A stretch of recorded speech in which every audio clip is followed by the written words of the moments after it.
ओम अज्ञानतिमिरान्धस्य ज्ञानञ्जनशलाकया चक्षुरुन्मिलितमेन तस्मै श्रीगुरुवे नमः। श्रीचैतन्यमनोभीष्टं स्थापितं येन भूतले स्वयं रूपकदा मह्यं ददाति स्वपदान्तिकं वन्देऽहं श्रीगुरु श्रीयुतपदकमलं श्रीगुरून् वैष्णवाचम्। श्रीरूपं साग्रजातं सगण रघुनाथान्वितं तं सजीवं साद्वैतं सावधूतं परिजनसहितं कृष्णचैतन्यदेवं श्रीराधाकृष्णपादान् सगण ललिता श्रीविशाखान्विताश्च नारायणं नमस्कृत्यं नरं चैव नरोत्तमं देवीं सरस्वतीं व्यासं ततो जयमुदीरयेत्। सुनतां स्वकथा कृष्ण पुण्य श्रवण कीर्तनम हृदयन्तस्तु भद्राणि विघ्नोति सुरसतां नष्टप्राये सुभद्रेषु नित्यं भागवत सेवया भगवती उत्तम श्लोके भक्तिर्भवति नैष्ठिकी तदा रजस्तम उभाव काम लोभादय चेत एतेन निरावृतिं स्थित सत्य प्रसिद्धति एवं प्रसन्नमनसो भगवद्भक्ति योगता भगवतत्व विज्ञान मुक्त संगस्य जायते विद्यन्ते हृदय ग्रंथि छिद्यन्ते सर्वसंशयम् क्षीयन्ते चास्य कर्माणि दृष्ट्वा वात्मेश्वरे धर्म प्रोजितो कैटभ्यो अनत्रो परमो निर्मत्सराणं सदां वेद्यं वास्त्रमत्र वस्तु शिवदम् तापत्रयोन्मूलनं श्रीमद्भागवतं प्रमाण अम्लं प्रेमोपमार्थो महान श्री चैतन्य महाप्रभु मतमिदं तत्रादरो नापरा। हे कृष्ण करुणा सिंधु दीनबंधु जगतपते गोपेश गोपिका कांत राधा कांत नमस्तुते तप्तकांचन गौरांगे श्री राधे वृंदावनेश्वरी वृषभानुसुते देवी प्रणमामि हरिप्रिय वाञ्छाकल्पतरुवक्ष कृपा सिन्धुभ्यो च पतितानां पावनेभ्यो वैष्णवेभ्यो नमो नमः। जय श्री कृष्ण चैतन्य प्रभु नित्यानंद श्री अद्वैत गदाधर श्रीवासादि श्री गौर भक्तवृंद। हरे कृष्णा कृष्ण कृष्ण हरे हरे हरे राम राम राम हरे हरे। तो इसमें आज हम लोग को श्रीमद् भागवतम स्कंद संख्या 1 अध्याय संख्या 11 और श्लोक संख्या जो है 22 नंबर पढ़ना है। टाइटल है भगवान श्री कृष्ण का द्वारका में प्रवेश। भगवान अब हस्तिनापुर से निकल चुके हैं और द्वारका में आ चुके हैं और द्वारका में प्रवेश कर चुके हैं। ठीक है ना। द्वारका वाले द्वारका नगरी के सारे लोग क्या कर रहे हैं, भगवान का गुणगान कर रहे हैं, उत्तम श्लोकों से भगवान का गुणगान कर रहे हैं और भगवान बहुत ही प्रसन्न है। और सबको जो है सबका अभिवादन कर रहे हैं भगवान भी, मतलब जो यथा योग्य जो जैसा व्यक्ति है, कुछ वरिष्ठ हैं उनको भगवान प्रणाम करके, जो कनिष्ठ हैं उनको भगवान प्रेम करके स्नेह से गले लगाकर, और इस तरह भगवान सबका यथा योग्य सम्मान कर रहे हैं और सारे द्वारकावासी भी भगवान का सम्मान कर रहे हैं। बोलते हैं प्रहलादन आश्लेषम कर स्पर्शम स्मृति क्षणे आश्वस्य च पाकिभ्यम वरे चाभि भीमते विभु। सर्वशक्तिमान भगवान ने वहां पर समुपस्थित लोगों को, यहाँ तक कि नीच से नीच जाति वाले को अपना मस्तक झुकाकर बधाई देकर आलिंगन करके हाथ मिलाकर देखकर हंसकर आश्वासन देकर और वरदान देकर उनका अभिवादन किया। तो जब भगवान द्वारका में आते हैं तो द्वारका में जितने भी द्वारकावासी होते हैं तो उनके यथा योग्य जो जैसे थे उस योग्यता के अनुसार भगवान ने उनको क्या किया, सेटिस्फाई किया, मतलब उनको सम्मान प्रदान किया।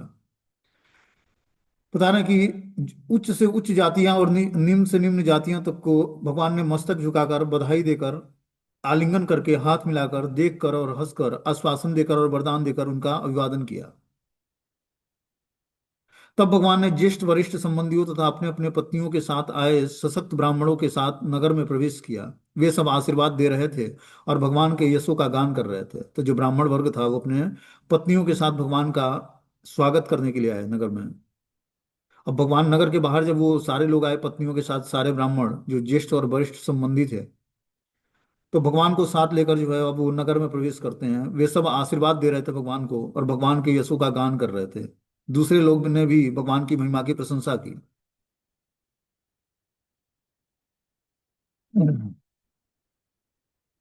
जब भगवान राजमार्ग से होकर जा रहे थे तो द्वारका के प्रतिष्ठित परिवार के सभी स्त्रियां भगवान का दर्शन करने के लिए अपने अपने महलों की अटारियों पर चढ़ गई। इसे वे एक महान उत्सव समझ रही थी।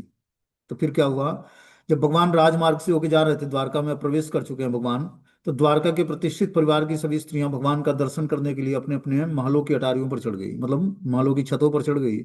इससे वे एक महान उत्सव समझ रही थी कि भगवान अब द्वारका में प्रवेश कर रहे हैं। तो सारी जो माताएं थी, स्त्रियां थी, वो भगवान का दर्शन करने के लिए अपनी महल की अटारियों पर चढ़ जाती हैं और उसको उत्सव के रूप में उन्होंने सेलिब्रेट किया। बोलते हैं भगवान का दर्शन करना निसंदेह अपने आप में एक महोत्सव है, जैसा कि द्वारका नगर की स्त्रियों ने मनाया। इसे आज भी भारत में श्रद्धालु स्त्रियां इसी तरह मनाती हैं, विशेषतः झूलन या जन्माष्टमी उत्सवों के अवसर पर भगवान के मंदिर में जहां उनके शाश्वत दिव्य रूप की पूजा की जाती है। स्त्रियां सर्वाधिक संख्या में जुटती हैं और मंदिरों में स्थापित स्थापित भगवान का दिव्य स्वरूप साक्षात भगवान से भिन्न नहीं होता। भगवान का ऐसा स्वरूप अर्चा विग्रह या अर्चा अवतार कहलाता है। और इस भौतिक जगत के असंख्य भक्तों की भक्ति को सरल बनाने के लिए भगवान की अंतरंग शक्ति द्वारा इसे विस्तार दिया जाता है। तो इस तरह भी आज भी जो है जन्माष्टमी या कुछ विशेष उत्सव पर भगवान के अर्चा विग्रहों को सजाया जाता है और उनसे साक्षात भगवान की तरह उनसे ट्रीट किया जाता है। उनको बता रहे कि मंदिर में स्थापित भगवान का दिव्य स्वरूप साक्षात भगवान से भिन्न नहीं होता। भगवान का ऐसा स्वरूप अर्चा विग्रह या अर्चा अवतार कहलाता है। और इस भौतिक जगत के असंख्य भक्तों की भक्ति को सरल बनाने के लिए भगवान की अंतरंग शक्ति द्वारा इसे विस्तार दिया जाता है। कि जब अर्चा विग्रह स्थापित होते हैं तो उससे लोगों को भक्ति करने में सरलता आ जाती है। मतलब वो सरलता से भगवान की भक्ति को कर पाते हैं। और इस तरह से असंख्यों भक्त जो है, जो कि भौतिक जगत में रहते हैं, भगवान के अंतरंग शक्ति द्वारा इसे विस्तारित दिया जाता है। और इस प्रकार वो अर्चा विग्रहों के पास इकट्ठे होकर और उसको क्या करते हैं, सेलिब्रेट करते हैं उत्सवों को। बोलते हैं द्वारका के निवासी बड़े बड़े महलों के मालिक थे। यह नगर बहुत ही समृद्धि का द्योतक है। स्त्रियां जुलूस को देखने तथा भगवान की झांकी प्राप्त करने के उद्देश्य से अटारियों पर चढ़ गईं। और स्त्रियां मार्गों की भीड़ के बीच में नहीं गई। और इस तरह उनकी प्रतिष्ठा भली भांति बनी रही। वहां पर मनुष्य के साथ बनावटी समानता नहीं थी। स्त्रियों को पुरुषों से पृथक रखकर उनकी प्रतिष्ठा की अच्छी तरह रक्षा की जाती थी। स्त्री पुरुषों को बेरोक टोक मिलना जुलना नहीं होता था। भगवान के द्वारका नगरी में स्त्रियों और पुरुषों को अलग अलग रखा जाता था। स्त्रियां बेरोक टोक पुरुषों से नहीं मिलती थी। इस तरह से वहां पर ये मर्यादा थी। बोलते हैं, नित्य निरीक्षण माणायाम यद्यपि द्वारको नित्यं निरीक्ष्यमाणानां यद्यपि द्वारकोमसां न वृत्तिप्यन्ति हि दृश्यं श्रियो धामा अच्युतम। द्वारकावासी समस्त सौंदर्य के आगार अच्युत भगवान को नित्य निहारने में अभ्यस्त थे, फिर भी वे कभी तृप्त नहीं होते थे। तो जो द्वारका के वासी थे वो भगवान के सौंदर्य से बहुत ही आकर्षित हुए और अच्युत भगवान को नित्य ही निहारने के अभ्यस्त हो गए थे कि नित्य ही भगवान का दर्शन करने आते अब। और वे कभी भी तृप्त नहीं होते भगवान का दर्शन करने से। बोलते हैं जब द्वारका नगर की स्त्रियां अपने अपने महलों की अटारियों पर चढ़ गई तो उन्होंने यह कभी नहीं सोचा कि इससे पूर्व उन्होंने अच्युत भगवान के सुंदर शरीर को अनेक बार देखा है। उनको हमेशा जैसे भगवान के हम उससे विग्रहों का दर्शन करते हैं तो हमेशा नया लगता है, क्योंकि आद्यम पुराण पुरुषम नव यौवनम च, भगवान हमेशा नव युवक अवस्था में और नव यौवन कलेवर में रहते हैं। तो देख के नहीं लगता है कि कल भी तो दर्शन किया था। जैसे मान लो कि कोई व्यक्ति अपने साथ रहने लगे तो रेगुलर उससे मिलते जुलते हैं तो बहुत ही फैमिलियर हो जाते हैं, कुछ नया लगता ही नहीं है उसमें। लेकिन भगवान के साथ ऐसा नहीं है। भगवान के अर्चा विग्रहों को जब स्त्रियों ने भगवान को देखा तो द्वारका नगर की स्त्रियां अपने अपने महलों की अटारियों पर चढ़ी थीं। और इससे पहले उनको लगा कि इससे पहले हमने कभी अच्युत भगवान की सुंदरता को, ऐसे सुंदर स्वरूप को कभी देखा ही नहीं है। बोले भगवान की सुंदर शरीर को अनेक बार वो देखने के लिए लालायित थी। इससे संकेत मिलता है कि उनके भगवत दर्शन की इच्छा से स्त्रियां तृप्त नहीं हुई थी। यदि कोई भौतिक वस्तु बारंबार देखी जाती है तो उसके प्रति तृप्ति के नियमानुसार आकर्षण का कम होना स्वाभाविक है। लेकिन यह तृप्ति का नियम भौतिक वस्तुओं पर लागू होता है, आध्यात्मिक जगत में इसकी गुंजाइश नहीं होती है। कि भौतिक जगत में हम किसी वस्तु को बार बार देखते हैं तो क्या होता है, उससे हमें हम धीरे धीरे उब जाते हैं। ठीक है ना। लेकिन आध्यात्मिक संसार में ऐसा नहीं है। आध्यात्मिक जगत में इसकी गुंजाइश नहीं है कि हम उस वस्तु को देखकर या उस व्यक्ति को देखकर हमारा आकर्षण जो है, आकर्षण कम हो जाए, ऐसा नहीं होता है। आध्यात्मिक जगत में और आकर्षण बढ़ता जाता है। यद्यपि भगवान ने कृपा पूर्वक पृथ्वी पर अवतरित हुए थे किंतु तो भी वे अच्युत थे। सारे जीव च्युत अर्थात पतनशील होते हैं, क्योंकि जब वे भौतिक जगत के संसर्ग में आते हैं तो वे अपनी आध्यात्मिक पहचान खो देते हैं, जिसके कारण उनका भौतिक शरीर जन्म वृद्धि रूपांतरण परिस्थिति क्षय और विनाश जैसे प्राकृतिक नियमों के अधीन रहता है। किंतु भगवान का शरीर ऐसा नहीं होता है। जैसे मनुष्य के शरीर में 6 प्रकार के परिवर्तन होते हैं। ठीक है ना। वो पहले बाल्यावस्था में जन्म लेता है, फिर उसमें वृद्धि होती है, फिर रूपांतरण मतलब उसमें परिवर्तन आता है, फिर परिस्थितियों परिस्थितियों के हिसाब से वो कुछ दिनों तक स्थिर रहता है, फिर उसमें हरासमेंट होता है और फिर वो अंत में विनाश हो जाता है उसके शरीर का। लेकिन भगवान के शरीर में ऐसा नहीं होता है। भगवान का शरीर जो है हमेशा नव यौवनम जो होता है। आद्यम पुराण पुरुषम नव यौवनम च, मतलब सबसे आदि और पुरातन पुरुष होने के बाद भी हमेशा भगवान नव यौवन अवस्था में रहते हैं, 16 वर्ष की अवस्था में। उनके शरीर में कुछ हरासमेंट नहीं होता। वे अपने वास्तविक रूप में अवतरित होते हैं और भौतिक प्रकृति के नियमों द्वारा कभी भी प्रभावित नहीं होते। उनका शरीर प्रत्येक संभावित वस्तु का स्रोत है और अनुभवातीत समस्त शोभा का आधार है। अतः भगवान के दिव्य शरीर का दर्शन करके किसी को भी तृप्ति नहीं होती, क्योंकि उसमें नित्य नवीन सौंदर्य दृष्टिगोचर होता है। दिव्य नाम रूप गुण पार्षद इत्यादि सभी आध्यात्मिक अभिव्यक्तियां हैं, और भगवान के पवित्र नाम का नाम कीर्तन करने तथा उनके गुणों का कथन करने से कभी तृप्ति नहीं होती है। न भगवान के पार्षदों की ही कोई सीमा है, वे सब सबके स्रोत हैं और असीम हैं। तो इस प्रकार भगवान का दर्शन जो है उस द्वारका की स्त्रियों के लिए बहुत ही नया था। जैसे उन्होंने लगा ही नहीं कि हम लोगों ने भगवान को कई बार देख चुके हैं, हम लोग पिछले अनेकों बार भगवान के दर्शन किए हैं, लेकिन हर बार उनको नया लगता। और इस बार उन्होंने बहुत दिनों के बाद भगवान का दर्शन किया, तो भगवान के सुंदर शरीर को अनेक बार देखने के बाद भी उनको ये नहीं लगा कि हमने पहले कभी कृष्ण से मिले हैं हम लोग। बोलते हैं कि भगवान का वक्षस्थल लक्ष्मी देवी का निवास स्थान है। श्रियो निवासम यस्योरम पान पात्रम मुखम दृशाम बहो लोकपालानाम सारंग्याणा पदाम्बुजम। भगवान का वक्षस्थल माता लक्ष्मी का निवास स्थल है। उनका चांद जैसा मुखड़ा उनके नेत्रों के लिए जलपात्र के समान है, जो सुंदर वस्तुओं के लिए सदैव लालायित रहते हैं। उनकी भुजाएं प्रशासक देवताओं के लिए आश्रय स्थल है, और उनके चरण कमल उन शुद्ध भक्तों की शरण स्थली है, जो भगवान के अतिरिक्त न तो कुछ कहते हैं न गाते हैं। तो बता रहे हैं कि भगवान यहाँ पर भगवान का वक्षस्थल जो है लक्ष्मी देवी का निवास स्थान है। लक्ष्मी देवी भगवान के स्थल चेस्ट पर श्रीवत्स चिन्ह के रूप में निवास करती हैं। और उनका जो मुखड़ा है माता लक्ष्मी का, वो चांद जैसे मुखड़ा उनके नेत्रों के लिए जलपात्र के समान होता है, जो सुंदर वस्तुओं के लिए सदैव लालायित रहते हैं। उनकी भुजाएं प्रशासक देवताओं के लिए आश्रय स्थल है, और उनके चरण कमल उन शुद्ध भक्तों की शरणागत स्थली है, जो भगवान के अतिरिक्त न तो कुछ कहते हैं न गाते हैं। तो इस तरह से भगवान का गुणगान किया गया है कि भगवान के वक्षस्थल पर सदैव माता लक्ष्मी निवास करती हैं, और भगवान का जो मुखड़ा है वो चांद जैसा है, जो नेत्रों के लिए जलपात्र के समान है। और सुंदर वस्तुओं के लिए जो व्यक्ति सदैव लालायित रहता है, उनकी भुजाएं जो हैं भगवान की, वो प्रशासक देवताओं के लिए आश्रय स्थल है, कि सारे देवता जो है भगवान की भुजाओं के द्वारा भगवान की भुजाओं में आश्रय पाते हैं। और भगवान के चरण कमल शुद्ध भक्तों के लिए शरणागत स्थली है, जो भगवान के अतिरिक्त न तो कुछ कहते हैं न गाते हैं। तात्पर्य में लिखते हैं कि मनुष्य की अनेक कोटियां हैं, वे सभी भिन्न भिन्न वस्तुओं में भिन्न भिन्न प्रकार का भोग खोजती रहती हैं। कुछ ऐसे व्यक्ति हैं जो लक्ष्मी देवी की कृपा के इच्छुक रहते हैं। उन्हें वैदिक साहित्य यह बताता है कि चिंतामणि धाम में भगवान हजारों हजारों लक्ष्मियों के द्वारा पूरे भक्तिभाव सहित सेवित होते हैं। उनका धाम भगवान का दिव्य घर है, जहाँ सारे वृक्ष कल्पतरु हैं और प्रासाद पारसमणि के बने हैं। वहां पर भगवान अपने स्वाभाविक पेशे के तौर पर सुरभि गायों को चराने में लगे रहते हैं। यदि हम भगवान के शारीरिक सौंदर्य से आकृष्ट हों, तो ये लक्ष्मियां स्वतः दिखाई पड़ती हैं। तो बता रहे हैं कि मनुष्य की अनेक कोटियां हैं, वे सभी भिन्न भिन्न वस्तुओं से भिन्न भिन्न प्रकार का भोग खोजती रहती हैं। जैसे मनुष्य की क्वालिटी होती है, वैसे वो अलग अलग चीजों में भोग खोजने का प्रयास करता है। कुछ ऐसे व्यक्ति हैं जो लक्ष्मी देवी की कृपा के इच्छुक हैं। उन्हें वैदिक साहित्य से यह बताया गया है कि चिंतामणि धाम में हजारों हजारों लक्ष्मियों के द्वारा पूरे भक्तिभाव सहित सेवित होते रहते हैं।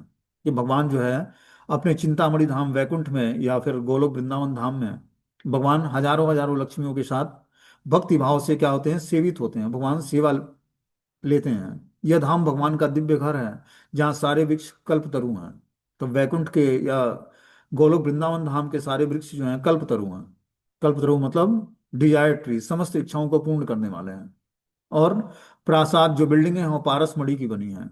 वहां पर भगवान अपने स्वाभाविक पेशे के तौर पर क्या करते हैं, सुरभि गायों को चराते हैं। यदि हम भगवान के शारीरिक सौंदर्य से आकृष्ट हों, तो ये लक्ष्मियां स्वतः दिखाई पड़ती हैं। और जब हम भगवान के शारीरिक स्वरूप से अगर जब हम आकर्षित हो जाएंगे, तो ये सारी लक्ष्मियां जो भगवान के चरणों में दासियों की तरह कार्य करती हैं, सेवाएं करती हैं भगवान की, वो सब लक्ष्मियों के दर्शन होने लगेंगे। ब्रह्म संहिता में बोला गया, चिंतामणि प्रकट सद सुकल्प वृक्षम लक्षावृते सुरभीर अभिपालयंतम लक्ष्मी सहस्त्र शत सब्र सेव्यमानम गोविंद आदि पुरुषम तम हम भजामी। भगवान का जो धाम है वो चिंतामणि है, और चिंतामणि पत्थरों से बना हुआ है, और सद सुकल्प वृक्ष, और वहां पर सारे वृक्ष जो हैं कल्प वृक्ष हैं। लक्षावृते सुरभि रविपालयंतम, भगवान का एक ही पेशा है, सुरभि गायों को चराना।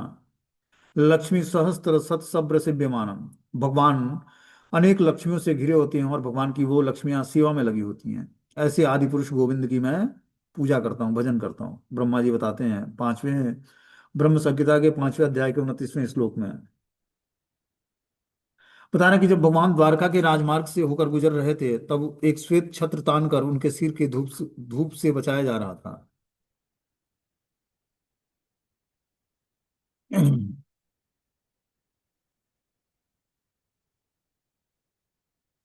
श्वेत पंखों वाले पंख पंखे अर्धवृत्ताकार में झल रहे थे और मार्ग पर फूलों की वर्षा हो रही थी। पीतांबर और फूलों के हार से वे इस प्रकार प्रतीत हो रहे थे मानो श्याम बादल एक ही साथ सूर्य चंद्रमा बिजली और धनुष इंद्रधनुष से घिर गया हो। तो इस प्रकार भगवान की का जो द्वारका में स्वागत किया गया, बता रहे हैं कि श्वेत छत्र ताना हुआ था सिर के ऊपर धूप से बचाने के लिए भगवान को, और श्वेत पंखों द्वारा पंखा झला जा रहा था अर्धवृत्ताकार वृत्ताकार रूप से। मार्ग पर फूलों की वर्षा हो रही थी। पीतांबर तथा फूलों के हार से वे इस प्रकार प्रतीत हो रहे थे जैसे श्याम बादल एक ही साथ सूर्य चंद्रमा बिजली और इंद्रधनुष से घिर गया हो। जिस तरह आकाश में बादल घेर लेता है तो, और जो सूर्य भी निकलता है और चंद्रमा भी दिखता है और बिजली भी चमक रही होती है और इंद्रधनुष भी निकला होता है, ऐसी स्थिति भगवान के श्याम सुंदर स्वरूप का था उस समय जब भगवान द्वारका में प्रवेश करते हैं तो।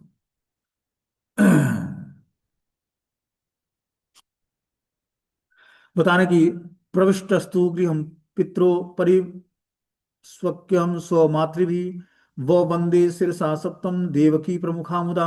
अपने पिता के घर में प्रवेश करने पर उन्हें उनकी माताओं ने गले लगाया और भगवान ने उनके चरणों पर अपना सिर रखकर उन्हें नमस्कार किया। माताओं में देवकी प्रमुख थी, तो उस समय द्वारका में देवकी माता भी उपस्थित थी।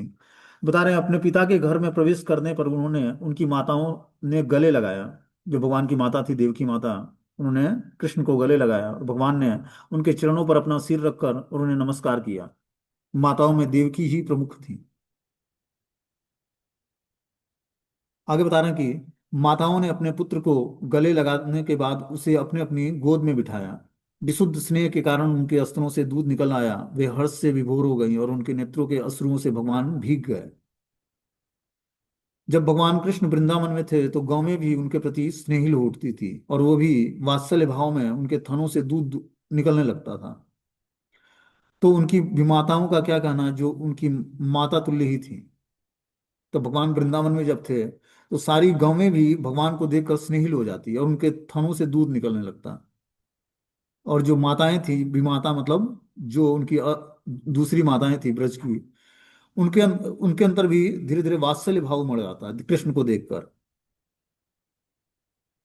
बोलते हैं अथा विसत्य स्वभवनम सर्व कामा मनुत्तम प्रासादम यत्र पत्नी नाम सहस्त्राणी चखोड़ से। तत्पश्चात भगवान अपने महलों में प्रविष्ट हुए जो सभी तरह से परिपूर्ण था। उनमें उनकी पत्नियां रहती थीं और वे 16,000 से अधिक थीं। अब भगवान अपने महल में प्रविष्ट होते हैं जो सभी तरह से परिपूर्ण था, और भगवान की 16,100 रानियां उस महल में निवास करती थी। बता रहे हैं कि भगवान कृष्ण की 16,108 पत्नियां थीं और प्रत्येक के चार दीवारी और उद्यान से युक्त पूर्ण रूप से सुसज्जित महल थे। 16,108 महलों में भगवान की 16,108 रानियां थीं।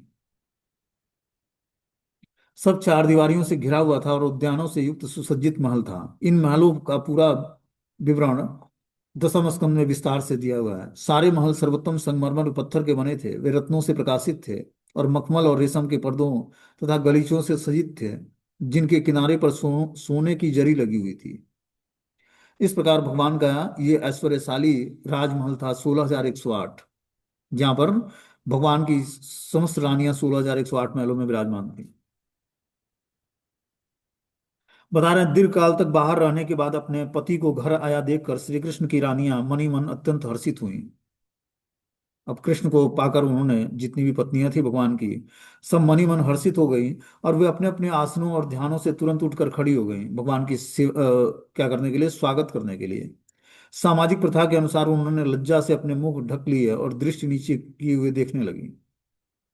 तो भगवान की सेवा भी कर रही थी और लज्जा के मारे वो अपना मुख ढक लेती हैं, क्योंकि भगवान बहुत दिनों बाद द्वारका में आए थे, और दृष्टि नीचे करके देखने लगती हैं।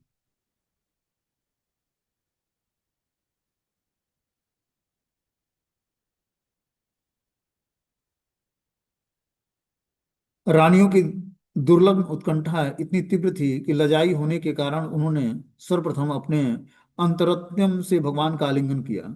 कि अंतरंग भाव से भगवान का, तो वो शर्मा रही थी भगवान से, क्योंकि बहुत दिनों बाद कृष्ण का मिलन हुआ था अपनी रानियों से। तो भगवान से लजा रही थी और उन्होंने सर्वप्रथम अपने अंतरंतम से भगवान का आलिंगन किया, मतलब अंतरंग भाव से भगवान का आलिंगन किया उन्होंने। फिर उन्होंने दृष्टि से उनका आलिंगन किया और तब अपने पुत्रों को उनके आलिंगन करने के लिए भेजा। लेकिन हे भृंगु श्रेष्ठ, यद्यपि वे भावनाओं को रोकने का प्रयास कर रही थी, किंतु अनजाने उनके नेत्रों से अश्रु झलक रहा था। इस प्रकार रानियां जो हैं, शर्माते हुए अंतरंग रूप से भगवान का आलिंगन किया, फिर उन्होंने दृष्टि से भगवान का आलिंगन किया, मतलब भगवान का दर्शन किया। फिर अपने पुत्रों को उनका आलिंगन करने के लिए भेजा, जो कि खुद के आलिंगन करने जैसा था। जब माता पुत्रवती हो जाती है, मतलब पुत्र प्राप्त हो जाता है, तो जो है पुत्र जो है आगे पिता का आलिंगन करता है, तो उससे माताओं को तृप्ति मिलती है। बोलते हैं, हे भृंगश्रेष्ठ, यद्यपि वे भावनाओं को रोकने का प्रयास कर रही थी, जितनी भी स्त्रियां थी, भगवान की रानियां थी, किंतु अनजाने उनके नेत्रों से अश्रु झलक रहा था। यद्यपि स्त्रियोचित लज्जा के कारण अपने प्रिय पति भगवान श्री कृष्ण का आलिंगन करने में अनेक अवरोध थे, लेकिन उन्होंने भगवान को देखकर उन्हें अपने अंतरंग में स्थापित करके उनका आलिंगन करने के लिए अपने पुत्र भेज करके उसे पूरा कर लिया।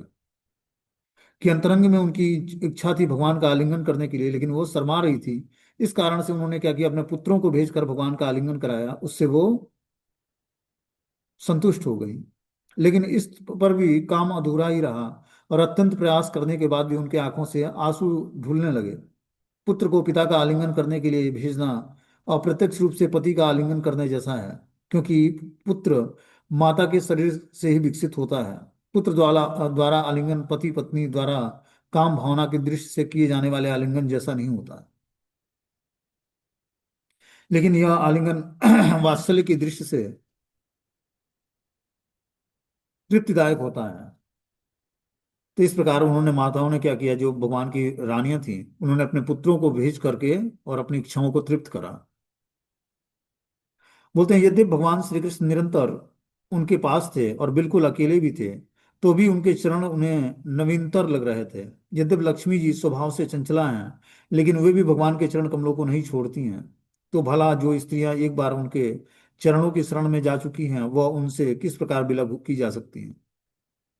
तो ये जितने भी 16,108 रानियां थी, इन्होंने भगवान के चरण कमलों का आश्रय लिया था। पत्नी थी, लेकिन भगवान के चरणों का आश्रय लिया था उन्होंने। बोलते हैं, यद्यपि भगवान कृष्ण निरंतर उनके पास थे और बिल्कुल अकेले भी थे, तो भी उनके चरण उनके उन्हें नवीनतर लग रहे थे।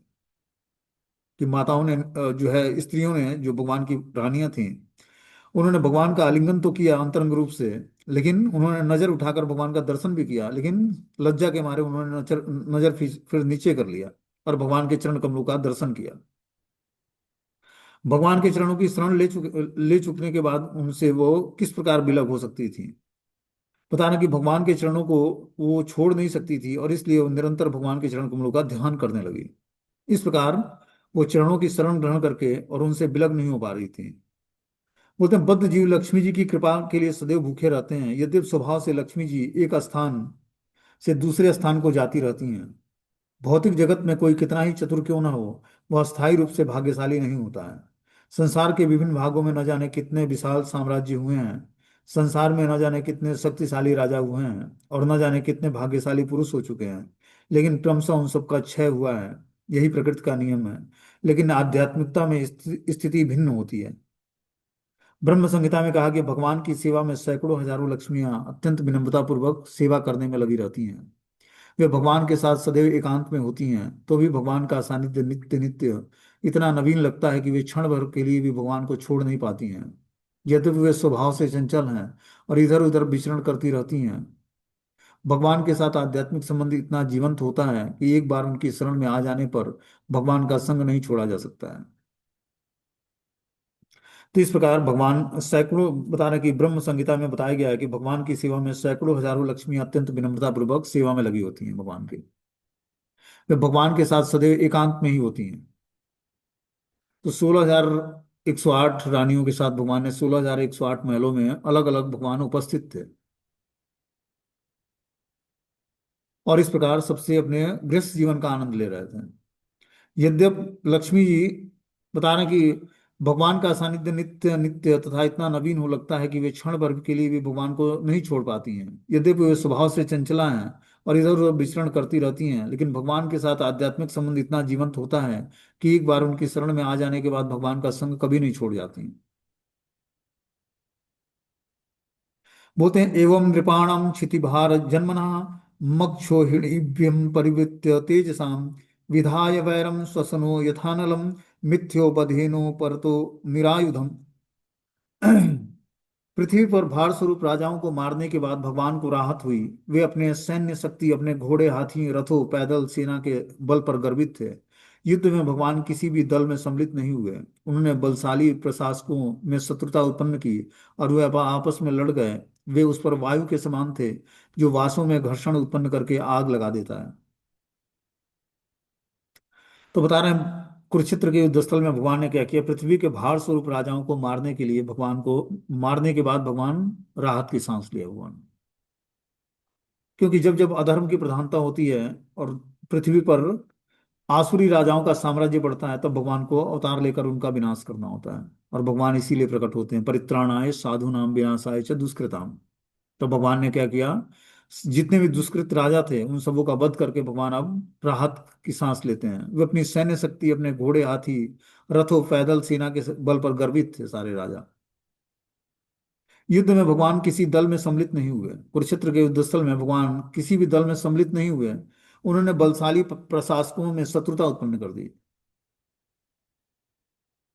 और वे आपस में ही लड़ गए। वे उस वायु के समान थे जो वासों में घर्षण उत्पन्न करके आग लगा देता है। इस प्रकार भगवान ने आसुरी साम्राज्य का विनाश करने के लिए भगवान ने आपस में ही उनको भिड़ा दिया, और मतलब लड़ा दिया, और क्या हुआ, आपस में लड़ गए और इस प्रकार वे विनाश को प्राप्त हुए।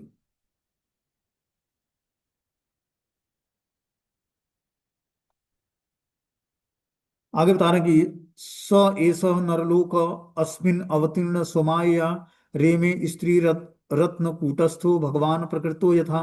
पूर्ण पुरुषोत्तम भगवान श्री कृष्ण अपनी अहेतुकी की कृपा से अपने अंतरंग शक्ति द्वारा इस लोक में प्रकट हुए और सुयोग्य स्त्रियों के साथ इस तरह भोग किया मानव वे सांसारिक कार्यों में लगे हुए हों। तो बता रहे हैं कि पूर्ण पुरुषोत्तम भगवान श्री कृष्ण अपनी अहेतुकी की कृपा से अपनी अंतरंग शक्ति द्वारा इस लोक में प्रकट हुए। भगवान अपनी अंतरंग शक्ति को धारण करके इस लोक में प्रकट होते हैं। अंतरंग शक्ति मतलब श्रीमती राधा रानी। और सुयोग्य स्त्रियों के साथ इस तरह भोग किया मानो वे सांसारिक कार्यों में लगे हुए हैं। तो गृहस्थ आश्रम के रूप में, गृहस्थ आश्रम में थे भगवान जब द्वारका में थे तो। और 16,108 रानियों के साथ विवाह करके उनके साथ भगवान ने एक सांसारिक कार्यों में लगे रहे हुए व्यक्ति की तरह उन्होंने भोग विलास किया उनके साथ। बोलते हैं, भगवान ने विवाह की और गृहस्थ की भांति रहे, यह निश्चय ही सांसारिक कार्य जैसा है। किंतु जब हम यह जान लेते हैं कि उन्होंने 16,108 पत्नियों से विवाह किया, तो वे सबों के साथ पृथक पृथक महलों में रहते थे, तो यह निश्चित रूप से सांसारिकता नहीं हो सकती।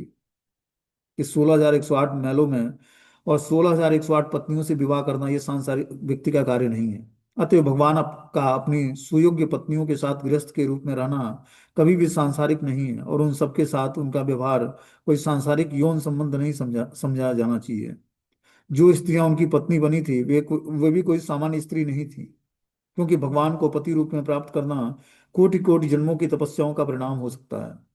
कि जो उन्होंने पति रूप में वर्ण किया भगवान का, वो कोई साधारण स्त्रियां नहीं थी। बता रहे हैं कि कोटि कोटि जन्मों की तपस्याओं का फल होता है कि व्यक्ति भगवान को पति के रूप में प्राप्त कर ले। और उनके साथ जो भगवान का संबंध था वो सांसारिक स्त्री पुरुष जैसा यौन संबंध नहीं था। उनके साथ उनका प्रेम का संबंध था। जब भगवान विभिन्न लोकों में या इस लोक में मनुष्य रूप में प्रकट होते हैं, तो वे बद्ध जीव को दिव्य लोक में अपना नित्य दास, मित्र, जननी, जनक और प्रियतम बनाने हेतु आकर्षित करने के लिए अपनी दिव्य लीलाओं का प्रदर्शन करते हैं, जहाँ भगवान ने नित्य सेवा विनिमय का प्रतिपादन करते हैं।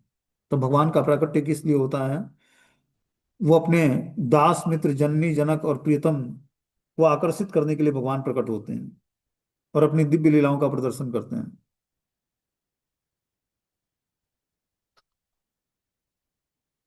यद्य प्राणियों की मृदु मुस्कान तथा बाकी चितवने अत्यंत विमल तथा उत्तेजक थी, जिससे जिससे साक्षात कामदेव भी मोहित होकर अपना धनुष त्यागने के लिए बाध्य हो सकते थे। यहाँ तक कि अत्यंत सहिष्णु शिव जी भी उनके शिकार हो सकते थे, तो भी वे अपने समस्त हाव भाव तथा आकर्षण से भगवान की इंद्रियों को विचलित नहीं कर सकती सकी। तो बता रहे हैं कि जो भी रानियां थी वो मृद मुस्कान और बाकी चितवने अत्यंत विमल और उत्तेजक थी, जिससे साक्षात कामदेव भी मोहित होकर अपना धनुष त्यागने के लिए बाध्य हो सकते हैं। तो जो रानियां थीं वो अपने मृदु मुस्कान से और अपनी चितवन से अत्यंत विमल और उत्तेजक थीं, और जो बता रहे हैं कि साक्षात कामदेव भी मोहित होकर अपना धनुष त्यागने के लिए बाध्य हो सकते हैं। यहाँ तक कि अत्यंत सहिष्णु शिव जी भी उनके शिकार हो सकते थे, तो भी वे अपने हाव समस्त हाव भाव से तथा आकर्षण से भगवान की इंद्रियों को विचलित नहीं कर पाई। कि भगवान 16,108 रानियों के साथ रहते हुए पूर्ण ब्रह्मचारी थे, और इस प्रकार वो स्त्रियां भगवान की इंद्रियों को विचलित नहीं कर पाई। बोलते मोक्ष का पथ तथा भगवत धाम वापस जाने का पथ सदैव स्त्री संसर्ग का निषेध करता है, और सारा सनातन धर्म या वर्णाश्रम धर्म की सारी व्यवस्था स्त्री की संगति के लिए मना करता है या प्रतिबंधित करते हैं। तो फिर जो व्यक्ति 16,000 से अधिक पत्नियों से अनुरक्त हो, उसे भगवान कैसे मान लेना चाहिए? यह प्रश्न उस जिज्ञासुओं द्वारा उठाया जा सकता है जो वास्तव में परमेश्वर की दिव्य प्रकृति को जानने के उत्सुक हैं। ऐसे प्रश्नों का उत्तर देने के लिए नैमिषारण्य में मुनियों ने इस श्लोक में तथा अगले श्लोक में भगवान के दिव्य स्वभाव के विषय में विचार विमर्श किया है कि 16,108 रानियों के साथ रहते हुए भगवान कभी आसक्त नहीं हुए। इसका उत्तर जो है नैमिषारण्य के मुनियों ने सूत गोस्वामी से पूछा। बता रहे हैं यहाँ पर यह स्पष्ट है कि स्त्रियों के आकर्षक हाव भाव और जो कामदेव को जो परम सहिष्णु पुरुष शिव जी भी दिख जाते हैं, वे भगवान की इंद्रियों को नहीं जीत सके। कामदेव का एकमात्र कार्य है सांसारिक काम वासना को उद्दीपन करना। सारा ब्रह्मांड कामदेव के बाण से विचलित होकर गति कर रहा है। विश्व के सारे कार्यकलाप स्त्री और पुरुष के केंद्रित आकर्षण के कारण ही गतिशील है। ये भौतिक संसार मात्र स्त्री पुरुष के आकर्षण के कारण ही गतिशील है, नहीं तो इस भौतिक संसार में कुछ है नहीं। समझ रहे बात को? इसलिए ब्रह्मा जी ने अपने शरीर से मनु और शत्रुपा, एक फीमेल और एक मेल का जोड़ा बनाया, और फिर जाकर सृष्टि का क्रिएशन शुरू किया, तो बहुत ही तीव्रता से सृष्टि होने लगी। उससे पहले जो भी पुत्र उत्पन्न करते ब्रह्मा जी, अपने शरीर से 4 ब्रह्मचारी पुत्र उत्पन्न किया पहले, तो वो ब्रह्मचारी बन गए, सनक सनातन सनंदन और सनत कुमार। फिर नारद मुनि मानस पुत्र हैं, ये भी ब्रह्मचारी हैं। तब उन्होंने देखा कि अब तो इस तरह से तो सृष्टि का क्रिएशन ही नहीं होगा। तब उन्होंने मेल फीमेल का जोड़ा बनाया और आपस में आकर्षण उत्पन्न किया, और वहीं से सृष्टि शुरू हुई। होते सामान्यतः भौतिकतावादी बद्ध जीव सोचते रहते हैं कि भगवान उन्हीं में से एक हैं। अपने अज्ञान के कारण वे सोचते हैं कि पदार्थ का भगवान पर प्रभाव पड़ता है, भले ही वे अनासक्त रहते हैं। तो बता रहे हैं कि सामान्यतः भौतिकतावादी बद्ध जीव जो होता है, भगवान उन्हीं में से एक हैं। उनकी सोच ये होती है, बद्ध जीव सोचते रहते हैं कि भगवान भी हमारे ही तरह हैं। अपने अज्ञान के कारण वे सोचते हैं कि पदार्थ का भगवान पर प्रभाव पड़ता है, भले ही वे अनासक्त रहते हैं। तो भौतिकतावादी जो बद्ध जीवान जीव हैं, वो भगवान को अपनी ही तरह मानता है अज्ञानता के कारण, और पदार्थ का भगवान पर प्रभाव पड़ता है, भले ही वे अनासक्त रहते हैं। उनका ये मानना होता है। यह तो भगवान की अलौकिकता है कि वह भौतिक प्रकृति के गुणों के संसर्ग में रहते हुए भी उनसे प्रभावित नहीं होते। इसी प्रकार जिन भक्तों ने भगवान की शरण ग्रहण कर ली है, वे भी भौतिक गुणों से प्रभावित नहीं होते हैं। जिस तरह भगवान भौतिक गुणों से प्रभावित नहीं होते हैं, हमेशा अलौकिक स्थिति में रहते हैं, उसी तरह जिन्होंने भगवान की शरण ग्रहण कर लिया है, वे भी भौतिक गुणों से प्रभावित नहीं होते हैं। वो भी दिव्य धरातल पर अपनी चेतना को स्थिर करते हैं, और बिना दिव्य धरातल पर चेतना को स्थिर किए भगवान को व्यक्ति कोई जान नहीं सकता है तत्व से। तत्व से जानने के लिए भगवान को पूर्ण रूपेण शुद्ध सत्व के प्लेटफॉर्म पर चेतना को स्थिर करके ही हम भगवान की दिव्यता को जान पाएंगे। बोलते हैं, त मे निरे अबलाम मूढ़ाम अस्त्रणम चानुव्रतम रहम अप्रमाण विदो भर्तु ईश्वर मत्यो यथा। वे सरल तथा सुकोमल स्त्रियां सचमुच ही सोच बैठे कि उनके प्रिय पति भगवान श्री कृष्ण उनसे आकर्षित हैं और उनके वशीभूत हैं। वे अपने पति की महिमाओं से उसी तरह अनजान थी, जिस प्रकार नास्तिक लोग परम नियंता के रूप में भगवान से अनजान रहते हैं। तो जिस तरह नास्तिक लोग परम नियंता के रूप से भगवान से अनजान रहते हैं, उनका मानना होता है कि भगवान नाम की कोई वस्तु नहीं है, जो नास्तिक है। इसी प्रकार भगवान श्री कृष्ण की जो पत्नियां थीं, उनको ये लगा कि भगवान उनसे आकर्षित हैं और उनके वश में है, और इस प्रकार उनका प्रेम बढ़ता गया भगवान से। बता रहे हैं भगवान श्री कृष्ण की दिव्य पत्नियां तक भगवान की अगाध महिमा की पूर्णता को जानती न थी। यह अज्ञान सांसारिकता नहीं है, क्योंकि भगवान अपने नित्य सिद्ध पार्षदों के मध्य भावों के आदान प्रदान में भगवान की अंतरंग शक्ति का कुछ न कुछ हाथ रहता है। भगवान 5 प्रकार के दिव्य संबंध अर्थात ईश्वर, स्वामी, मित्र, पुत्र, प्रेमी भाव का आदान प्रदान करते हैं। इन प्रत्येक लीलाओं में वे पूर्णतया अपनी अंतरंग शक्ति योग माया द्वारा क्रीड़ा करते हैं। तो भगवान ने योग माया के द्वारा इन लोगों को भ्रमित करके, और इनको ऐसा लगा कि भगवान हमसे आकर्षित हैं, मतलब कृष्ण जो है हमसे आकर्षित हैं और हमारे वशीभूत हैं। जैसे स्त्री चाहती है कि पति उसके वशीभूत रहे, मतलब वशीभूत मतलब वो अपने कंट्रोल में रखे उसको अपने प्रेम से। उसी तरह श्री कृष्ण की जो पत्नियां थी भगवान की, उन्होंने उनको ये लगा कि भगवान मतलब कृष्ण हमसे आकर्षित हैं और हमारे वशीभूत हैं हमारे प्रेम से। इस प्रकार अपने पति की महिमा से वो अनजानी थी, जैसे नास्तिक व्यक्ति परम नियंता के रूप में भगवान को से अनजाना रहता है। तो इस प्रकार ये अध्याय भगवान कृष्ण का द्वारका में प्रवेश नामक अध्याय अब समाप्त हो जाता है। अब आगे जो है सम्राट परीक्षित का जन्म कैसे होता है इसके बारे में हम लोग स्टोरी कल सुनेंगे कि अब परीक्षित महाराज का जन्म होता है माता उत्तरा